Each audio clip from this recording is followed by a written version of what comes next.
Patriots fans, we got a lot to talk about because it's been a busy day in the National Football League, and I think a lot of signs are pointing to a major draft shakeup in just a bit. But will it be with the New England Patriots? If you missed it earlier today, the Minnesota Vikings traded future picks and some second-round picks in this NFL draft to the Houston Texans to acquire another first-round pick. Minnesota now owns 11 and 23 in the 2024 NFL draft, while Houston moves back to the second round, but also stockpiles a future second-round pick as well. But the Vikings acquiring another first-round pick only indicates that they do want to move up to take one of these top quarterbacks in the 2024 NFL draft, whether it be Drake Maye, Jaden Daniels, or JJ McCarthy. But there is no doubting that Kevin O'Connell and Kwesi, who is the GM for Minnesota, want to find the Kirk Cousins replacement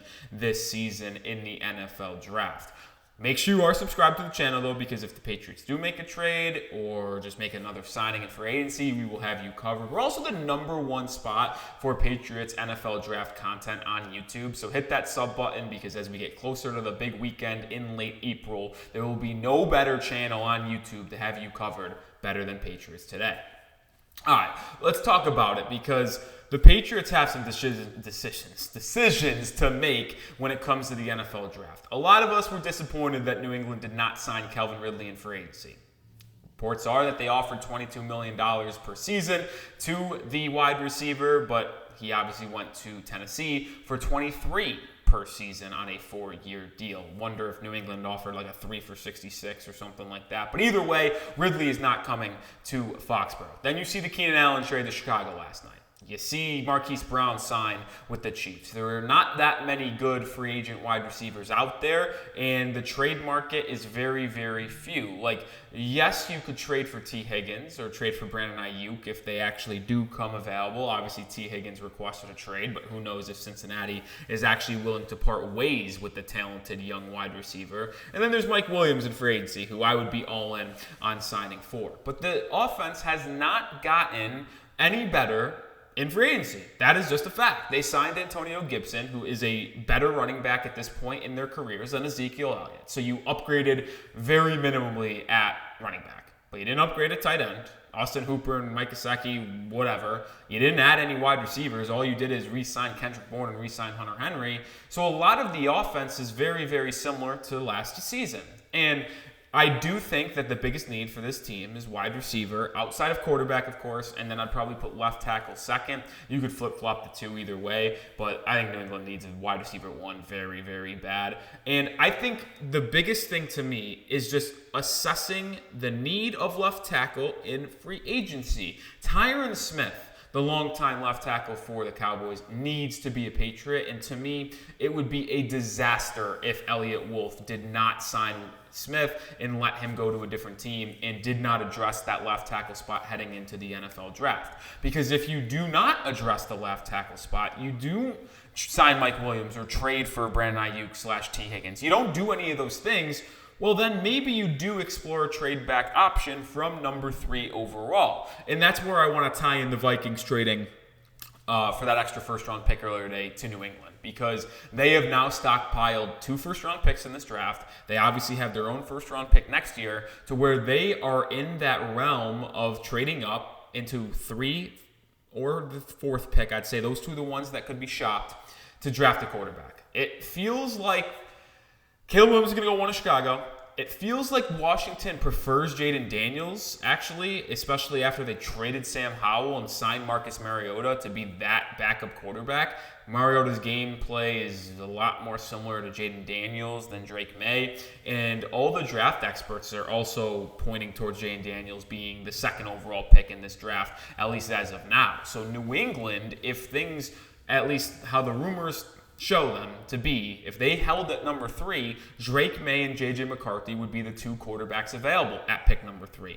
I have been quite outspoken about how it would be an absolute disaster if the New England Patriots took JJ McCarthy with the 3rd pick. It would be a train wreck. Sure, he is a young quarterback, the youngest QB in this draft class, I believe. He's been a winner at his entire career. But with the third overall pick, that would be a waste because he does not showcase to me the potential to be a top 5 quarterback in the National Football League like the other 3 top guys have, Caleb, Drake, and Jaden. Will they all be elite quarterbacks? No. It is very likely that 1, if not 2 of them are very bad. But here's the thing with QBs. They are so important. They're the most important position in all of sports that it is worth the risk and the uncertainty is worth it because if you do hit on that quarterback, well, then you will always have a chance to win in the NFL. I mean, all that matters is QB. It really does. Look at what Patrick Mahomes did. And obviously these guys are not going to be Patrick Mahomes. But that team in Kansas City was not that good on offense, man. Like, they had a good defense. Don't get it twisted. Kansas City's defense was very, very good. But the weapons, MVS, Rashee Rice, a rookie, like, excuse me, they weren't that good. Travis Kelce wasn't as dominant as he used to be. All you need is an above-average defense and an elite quarterback, and you can win playoff games in the NFL. So hitting on QB is very, very important. And I want to continue this conversation. I also want to shout out Prize Picks for sponsoring today's video. Make sure you check out the #1 daily fantasy sports app in North America. Download it today and use code CLNS to get a first deposit match up to $100. Or go to prizepicks.com/CLNS and use code CLNS to get a first deposit match up to $100. The reason why I love playing Prize Picks on a daily basis is because of, well, it's fun. You just pick more than or less than on 2 to 6 player stat projections, but you also have things that change on a daily basis that make me want to come back, right? Like they have demons and goblins, which demons, they raise the stat total, but they increase your payout. And they have goblins, which lower the stat total, but lower the payout. So low risk, low reward, or high risk, high reward. They also have daily specials and combinations. Like the other day, I saw like a Luka Doncic more than points, and I forgot who the college basketball player was, but more than points as well combined. Like you're getting combined college and NBA players. Like how fun is that? Like I play it every day. You should too. So download the app today and get started with code CLNS for a first deposit match up to $100. Shout out to Prize Picks for sponsoring today's video. But that's the reason why I want to take the 3rd overall pick and use it with a quarterback. I kind of outlined before we talked about Prize Picks about you just need that guy. And I know a lot of you guys in the comment section are going to say, Mitch Trubisky, that's just helmet watching. Drake Maye plays absolutely nothing like Mitch Trubisky. Drake started 2 years at North Carolina. Mitch only started 1. And Trubisky never flashed the arm strength that Drake Maye has shown. Sure, are there some accuracy concerns? Yes, but that can be fixed with footwork and good coaching in the NFL. And call me crazy, I trust the Patriots' new offensive coaching staff. Alex Van Pelt, to me, is a very underrated offensive coordinator. And the reason why I think it's underrated is because, well, he's never called plays at a full-time level, but he is one of the better offensive schemers, and he used to play the quarterback position in the NFL. I trust Van Pelt to get a young quarterback right, and I trust him to coach him to the best of his ability and get the most out of that young quarterback. And if you can get the most out of Drake Maye or Jaden Daniels, your ceiling as a football team expands exponentially. Like Drake Maye has legitimate top 5 potential in the NFL. He does. I would already consider Drake Maye's arm in terms of strength and the ability to layer the football and throw it with velocity over the middle of the field. I would say it's top half in the NFL already, and I would argue it's top 10. I would. That's how talented this guy is. He's not as mobile as Jaden Daniels and Caleb Williams is, but he's very, very mobile. He would also be top half in the NFL at the quarterback position in terms of starters and mobility. Like, he led the Tar Heels in rushing in 2022. Like, Drake Maye is that guy. The only concern that people have with him is his accuracy and his footwork and sometimes his pocket presence. But that's the things that you can coach up, man. You can't coach arm talent. You can't coach the speed. You can't coach the ability to make wow plays. Turn on Drake Maye's highlights, and I get it, they're highlights. But just watch what he can do out of structure. Sometimes he misses throws, yes. But when he gets into that creative mode, it looks like a very select few in the NFL. A lot of people compare Drake Maye to Justin Herbert. I think that's inaccurate. I think the closest comparison to Drake Maye is actually Josh Allen. What do I mean by that? Well, he'll make some head-scratching plays. There is no doubt about that. There are occasions where he puts the ball in harm's way when he doesn't need to.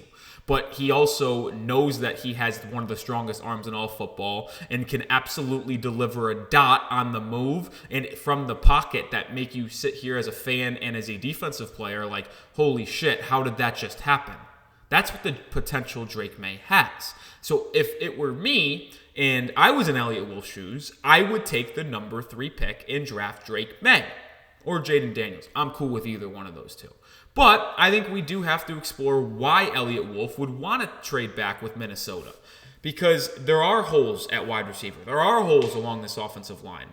And the Packer way, which Eliot Wolf comes from because of his dad, Ron Wolf, is all about stockpiling picks, hitting on those picks, and then keeping those picks by re-signing them and developing them. That is the Packer way. So there is an idea I see in... I get why people believe there's a strong chance New England trades back if they don't fall in love with one of Drake Maye or Jaden Daniels or whoever is there at 3.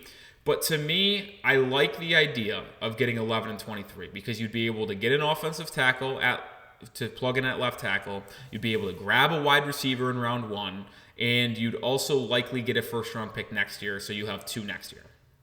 And that's the baseline, by the way, that I'd be willing to trade the number 3 overall pick. I don't know about you guys. Let me know in the comment section what you would trade number 3 for, if you would at all. But to me, it starts with 11, 23. No doubt, that's the first 2 things that go in it. The question is, are you getting the 2025 first-round pick? I think you do because the quarterback market in next year's draft is not projected to be as good as this year's, and this year's is really, really good. So I think you squeeze another first-round pick. You get 3 out of them. That's what the 49ers had to give up to trade up to number 3 with I think it was the Dolphins. Was it the Dolphins that they traded back from 3? No, it wasn't the Dolphins, was it? I don't remember. But when the 49ers traded up to take Trey Lance, they sent 3 first-round picks. So that's the baseline. The question that honestly would be intriguing to me, and you guys let me know your thoughts on this as well in the comments, would you trade number 3 for 11 and 23, but instead of getting a just first-round pick in 2025, you get Justin Jefferson. Now you have your wide receiver 1, but you would have to pay him $30+ million per season. So that is something to take into account as well. But Eliot Wolf, man, he's got a tough decision to make because he's either going to sit there at 3 and take the quarterback, which that's what I would do because you can't go anywhere in this league without a quarterback, and you're basically punting on 2024. And I'm not saying that the Patriots want to compete in 2024 and they have the expectations to be able to be a playoff contender and Super Bowl threat in that season, because that's not going to be the case. But to me, if you want to compete in 2025, 2026, you need to get the QB, and you need to have him be ready for that moment, and you have a quarterback on a rookie contract. I don't know. I would take the quarterback, but I understand trading back to get 11-23 because you'd be able to get maybe a Olufashanu or Fuaga from Oregon State or J.C. Latham from Alabama to plug in at left tackle with pick 11. And with pick 23, you can either trade up maybe from there and try to get Brian Thomas Jr., the LSU wide receiver, or sit there and take Adonai Mitchell from Texas, and you got your wide receiver 1 in the first round to pair up with Demario Douglas and Kendrick Bourne. Like, I get why some people want to trade back and just get as many assets as possible because there are so many holes on this roster to fill. But if I'm making the call, which obviously I'm not, I'm sitting there and I'm taking Drake Maye at number 3, or I'm taking Jaden Daniels at number 3, and then we'll figure out the rest from there. Take a wide receiver at 34. And like I said, just sign Tyron Smith in free agency, and you'll be able to take 34 wide receiver, quarterback number 3, and then you start to cook. To me, it's a simple decision.